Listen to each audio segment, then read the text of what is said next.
नमस्कार जोहारी, चलते हैं झारखंड की ताजा खबरों की ओर। लेकिन उससे पहले अगर आपने अभी तक इस चैनल को सब्सक्राइब नहीं किया तो कर लें, जिससे कि आपको झारखंड की ताजा खबर रोजाना मिलती रहे। पहली बड़ी खबर, झारखंड हाईकोर्ट के जज भी फंस गए जाम में, यातायात एसपी तलब किए गए। झारखंड हाईकोर्ट ने सुबह हाईकोर्ट के आसपास की सड़कों पर ट्रैफिक जाम को गंभीरता से लिया है। जाम में कई न्यायाधीशों की गाड़ियां भी फंस गई थी। आम लोगों के साथ अधिकारी, अधिवक्ता, कर्मचारी भी जाम में फंसे रहे और देर से दफ्तर पहुंचे। नाराज हाईकोर्ट ने ट्रैफिक एसपी प्रभारी नौशाद आलम को सशरीर हाजिर होने का निर्देश दिया। जस्टिस रंगन मुखोपाध्याय एवं जस्टिस अंबुजनाथ की खंडपीठ ने दोपहर लगभग 12:30 बजे मामले की सुनवाई के दौरान सशरीर उपस्थित ट्रैफिक एसपी से यातायात बाधित होने का कारण पूछा। साथ ही कहा कि इससे लोगों को काफी परेशानियां हुई, कई लोग समय पर अपने गंतव्य पर नहीं पहुंच पाए। खंडपीठ ने नाराजगी जताते हुए ट्रैफिक एसपी को निर्देश दिया कि तत्काल ट्रैफिक व्यवस्था को दुरुस्त किया जाए। ऐसी व्यवस्था बनाई जाए जिससे लोग परेशानी से बच सके। आए दिन ट्रैफिक जाम की समस्या से लोगों को गुजरना पड़ रहा, लेकिन सुधार नहीं हो पा रहा। अलकर समेत शिखर मामले में केंद्र ने झारखंड सरकार को लिखा पत्र, कहा अधिसूचना में संशोधन कर भेजे अनुशंसा। केंद्र सरकार ने राज्य सरकार से समेत शिखर मामले में जारी किए गए नोटिफिकेशन में संशोधन करने के लिए अनुशंसा करने को कहा। केंद्रीय वन एवं पर्यावरण मंत्री चंद्र प्रकाश गोयल ने इस संबंध में राज्य सरकार को पत्र लिखा है। राज्य सरकार को लिखे गए पत्र में कहा गया है कि राज्य सरकार के द्वारा भेजी गई अनुशंसा के आलोक में केंद्रीय वन एवं पर्यावरण मंत्रालय ने पारसनाथ अभ्यारण्य को इको सेंसिटिव जोन घोषित किया था और इसके लिए 2 अगस्त 2019 को गजट प्रकाशित किया गया था। गजट प्रकाशित होने के बाद से जैन समुदाय एवं अन्य के द्वारा ज्ञापन दिया गया, जिसमें कहा गया था कि पारसनाथ अभ्यारण्य जैन समुदाय का पवित्र तीर्थ स्थल है और यहाँ इको टूरिज्म की गतिविधियों से जुड़े विकास कार्य किए गए हैं। अलखर कोयला की राजधानी धनबाद में स्मॉग का कहर, अब तक 12 की मौत। धनबाद में प्रदूषण का स्तर खतरनाक स्तर पर है और उसका असर जमीन पर नजर आ रहा। पिछले 48 घंटों में श्वसन संबंधित समस्याओं वाले कम से कम 12 लोगों की मौत हो गई, क्योंकि हवा की गुणवत्ता खतरनाक स्तर से गिर गई है। धनबाद के शहीद निर्मल महतो मेडिकल कॉलेज से दर्जन भर मौतें हुई है। सूत्रों ने कहा कि आशंका जताई जा रही है कि अन्य अस्पतालों में भी इसी तरह की समस्या वाले और भी मरीजों की हालत गंभीर हो सकती है। अलखर संताल परगना में गरजे सीएम हेमंत सोरेन, बीजेपी पर साधा निशाना, कहा कि गलने नहीं देंगे बाहरियों का दाल। सीएम हेमंत सोरेन ने कहा कि जनता ने झारखंड को संभालने की जिम्मेदारी उन्हें सौंपी है, किसी भी बाहरी की दाल यहाँ गलने नहीं देंगे। मुख्यमंत्री ने कहा कि बीते 3 साल में उनकी सरकार राज्य को विकास के पथ पर तेजी से ले जा रही है। गरीबी को दूर करने के लिए ठोस कार्य योजना बन रही है। यहाँ का विकास देख विभिन्न एजेंसियों को लगाकर सरकार को परेशान किया जा रहा। यह सरकार इससे घबराने वाली नहीं है, मजबूती के साथ खड़ा होकर भाजपा को हराने का काम करेगी। अलखर झारखंड के पलामू जिले में दलित छात्र से गैंगरेप के खिलाफ जन संगठनों ने पलामू कलेक्ट्रेट को घेरा, एफआईआर दर्ज की गई। झारखंड के पलामू जिला अंतर्गत पाटन में एक दलित छात्रा से गैंगरेप की घटना के विरोध में सैकड़ों लोगों ने पलामू कलेक्ट्रेट के सामने जोरदार प्रोटेस्ट किया। इस दौरान प्रदर्शनकारियों ने कार से जा रहे डीसी आंजनेलू डोडी को काफी देर तक घेरे रखा। प्रोटेस्ट कर रहे लोग अभियुक्तों को शीघ्र गिरफ्तार करने, फास्ट ट्रैक कोर्ट के माध्यम से फांसी की सजा दिलाने, पीड़िता के परिजनों को 10 लाख रुपए और परिजनों को समुचित सुरक्षा देने की मांग कर रहे थे। इधर जिला प्रशासन ने इस प्रदर्शन के बाद सरकारी कामकाज में बाधा डालने के आरोप में 40 प्रोटेस्टर्स के खिलाफ एफआईआर दर्ज कराई है। आपको बता दें कि पलामू के पाटन थाने के खामही ग्राम के टोला मोतिया खाला में दलित छात्रा के साथ गत 11 दिसंबर को गैंगरेप किया गया था और उसके साथ 4 युवकों ने रेप किया था। अलखर बीजेपी ने शुरू की लोकसभा चुनाव 2024 की तैयारी, चिन्हित की कमजोर सीटें, लेकिन कई इलाकों में राह है मुश्किल। भाजपा ने आने वाले लोकसभा चुनाव में यूपीए फील्डर की मजबूत सीट पर सिंधमारी की रणनीति बना ली है। देश भर में भाजपा ने पहले चरण में 144 सीटों को कमजोर सीट के रूप में चिन्हित किया था। बिहार में गठबंधन टूटने के बाद 20 सीट और भी बढ़ गई।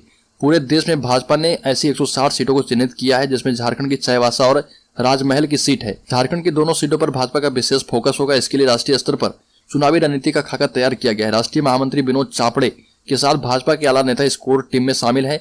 पूरी चुनावी रणनीति की मॉनिटरिंग या टीम करेगी। इसके साथ ही लोकसभा की कमजोर सीटों का क्लस्टर बनाया गया है। अलखर रांची में मुख्य धारा में लौटे 8 नक्सली, आईजी पंकज कंबोज के सामने किया सरेंडर। 1 करोड़ के इनामी पुलिस ब्यूरो सदस्य मिसिर बेसरा के दस्ते को बड़ा झटका लगा। झारखंड पुलिस की आत्मसमर्पण नीति से प्रेरित होकर 8 नक्सलियों ने खुद को पुलिस के हवाले कर दिया और सरेंडर करने वाले नक्सलियों में 3 महिला 5 पुरुष शामिल है। सरेंडर करने वाले नक्सलियों में जयराम बोदरा उर्फ जुटिया बोदरा, सरिता सरदार उर्फ मुगले सरदार, सोमवारी मुंडा और सोमवारी कुमारी, मार्टिन अंगारिया, कुसानू रिसरका उर्फ कार्तिक, रोशनी पुर्ती उर्फ संजू पुर्ती, टुंगीर पुर्ती, पादर कोड़ा शामिल है। ये सभी मिस्र बेसरा दस्ते के सदस्य हैं। सभी ने रांची रेंज के जोनल आईजी पंकज कंबोज के कार्यालय में आईजी अभियान अमोल बेनुकांत होमकर के समक्ष खुद को सरेंडर किया है। अलखर साहिबगंज में गरजे सीएम हेमंत सोरेन ने कहा कि गुजरात एवं भारत को आगे बढ़ाने वाले झारखंड की नहीं सोचते। हमारा राज्य सबसे धनी प्रदेश है। यहाँ के कोयले से दूसरे राज्यों का पावर प्लांट, स्टील प्लांट चलता है, लेकिन हमारे राज्य का समुचित विकास 20 साल में नहीं हो पाया। हमारी सरकार जब से बनी हम तेजी से काम कर रहे। हम लोग झारखंड को देश का सबसे अग्रणी राज्य बनाने के लिए तेजी से काम कर रहे। उक्त बातें मुख्यमंत्री हेमंत सोरेन ने साहिबगंज जिले के पतना प्रखंड में कही। अलीगढ़ झारखंड के सड़कों पर लगेंगे बॉडी बोर्न कैमरे, ब्रेथ एनालाइजर समेत ये उपकरण। मुख्य सचिव ने दिया निर्देश। सड़क सुरक्षा को लेकर उपकरणों की खरीद कर उसका डिप्लॉयमेंट पूरे राज्य में 31 मार्च 2023 तक किए जाने का निर्देश मुख्य सचिव ने पुलिस मुख्यालय के संबंधित अधिकारी को दिए हैं। कहा गया कि उपकरण की समीक्षा के बाद उसकी खरीद प्रक्रिया पूरी की जाए। इस प्रक्रिया में यदि अतिरिक्त राशि की आवश्यकता पड़ती है तो उस संबंध में पुलिस मुख्यालय के अधिकारी परिवहन विभाग को अधियाचना भेजेंगे। अलीगढ़ जेपीएससी कट ऑफ पर भड़क गए बाबूलाल मरांडी। झारखंड लोक सेवा आयोग ने 7वीं 10वीं जेपीएससी का कट ऑफ जारी किया है। इसमें ओबीसी, ईबीसी, बीसी और ईडब्ल्यूएस श्रेणी के अभ्यर्थियों के लिए कट ऑफ 532 तय किया गया है। इन चारों श्रेणियों के लिए बराबर कट ऑफ जारी करने पर प्रदेश के पूर्व मुख्यमंत्री और बीजेपी के विधायक दल के नेता बाबूलाल मरांडी ने सवाल उठाए। बाबूलाल मरांडी ने इसे झारखंडी युवाओं के साथ धोखा करार दिया और हेमंत सोरेन सरकार के फैसले को उटपटांग बताते हुए इसकी आलोचना की। बाबूलाल मरांडी ने कहा कि सरकार ने युवाओं के साथ एक बार फिर से भद्दा मजाक किया है। बाबूलाल मरांडी ने कहा कि ओबीसी को 27% आरक्षण का ढोल पीटने वाली सरकार में जेपीएससी की सिविल सेवा परीक्षा में ओबीसी, ईबीसी, बीसी और ईडब्ल्यूएस सभी के कट ऑफ बराबर तय किए गए।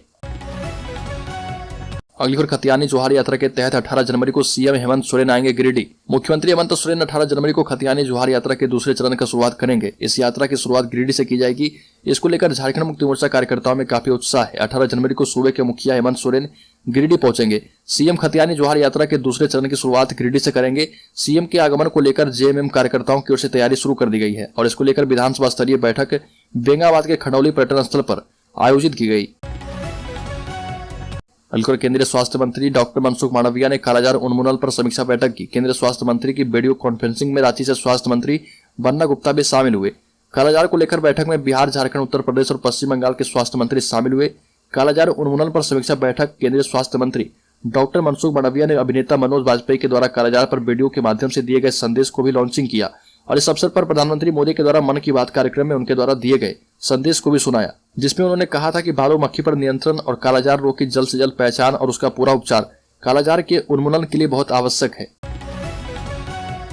अलीगढ़ झारखंड में धान में एमएसपी पर राजनीति हुई तेज। झारखंड में धान में एमएसपी पर राजनीति तेज हो गई है। इसको लेकर बीजेपी ने हेमंत सरकार पर निशाना साधा है। वहीं झारखंड कृषि निदेशालय के उप निदेशक मुकेश सिन्हा ने कहा कि किसानों को धान का एमएसपी और बोनस मिलाकर कुल मिलने वाली राशि प्रति क्विंटल कम नहीं की गई है। झारखंड में पहले से सुखाड़ की मार से बदहाल हुए किसान को झारखंड सरकार ने एक और चोट दिया है। पिछले वर्ष मिल रहे प्रति क्विंटल 110 रुपए के बोनस को घटाकर महज 10 रुपए कर दिया गया है।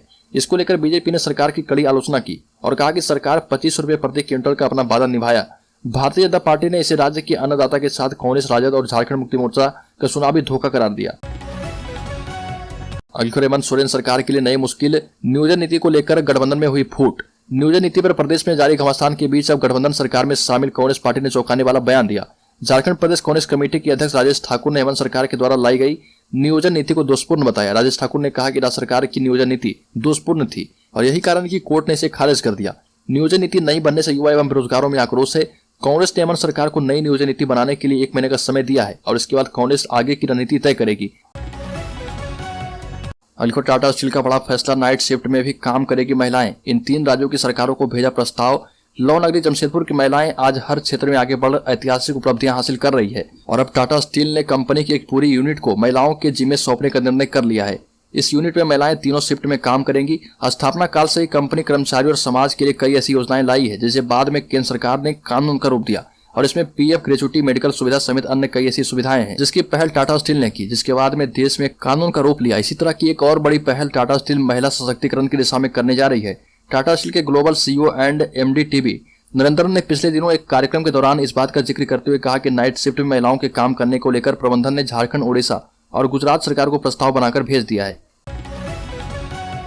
अलीगढ़ समेत शिखर पर पीछे हट सकती है झारखंड सरकार। सीएम गहलोत ने वार्ता के बाद दिए संकेत। झारखंड में जैन समुदाय के तीर्थस्थल माने जाने वाले समेत शिखर को पर्यटक स्थल बनाए जाने के मामले में लगातार देश भर में विरोध जारी है। वहीं जैन समुदाय राजस्थान में भी लगातार इस फैसले के खिलाफ अपना विरोध दर्ज करवा रहा।